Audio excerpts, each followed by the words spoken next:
नमस्ते। हमारे चैनल पर आप लोग का स्वागत है। मैं आप लोग को आज रामचंद्र भगवान को भजन सुनाऊंगी। भजन पसंद आएगा तो लाइक करेगा, सब्सक्राइब करेगा, शेयर करेगा, कमेंट में लिखिएगा कि भजन कैसा लग रहा है। बोलो रामचंद्र भगवान की जय। सखे देखने सपनवा के राम रही है, सखे देखने सपनवा के राम रही है, राम रही है और मेरे राम रही है, राम रही है और मेरे राम रही है, सखे देखने सपनवा के राम रही है, सखे देखने सपनवा के राम रही है। लक्ष्मण ये आए सीता मैया बुलाए, लक्ष्मण ये आए सीता मैया बुलाए, संगवा में वीर हनुमान रहे, संगवा में वीर हनुमान रहे, सखे देखने सपनवा के राम रहे, सखे देखने सपनवा के राम रहे।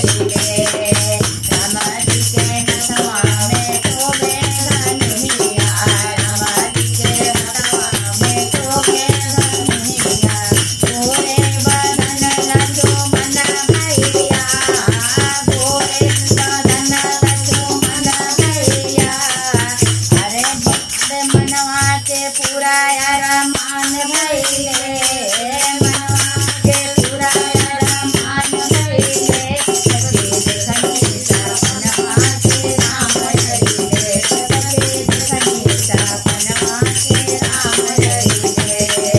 हरे मनवा मन सिया जी हमारे, हरे मनवा मन सिया जी हमारे, शोभे सिंदूर शोभे समधारी, शोभे सिंदूर शोभे समधारी, दर्शन देखे धनवान भइले, दर्शन के कर धनवान भइले, सखे देखने सपनवा के राम रहिले, सखे देखने सपनवा के राम रहिले।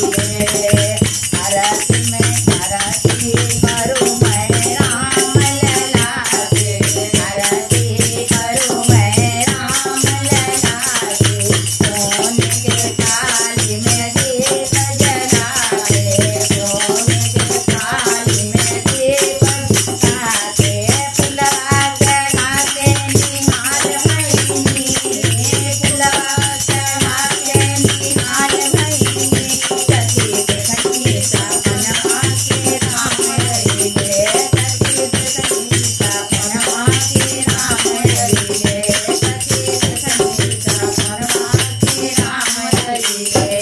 बोलो रामचंद्र भगवान की जय।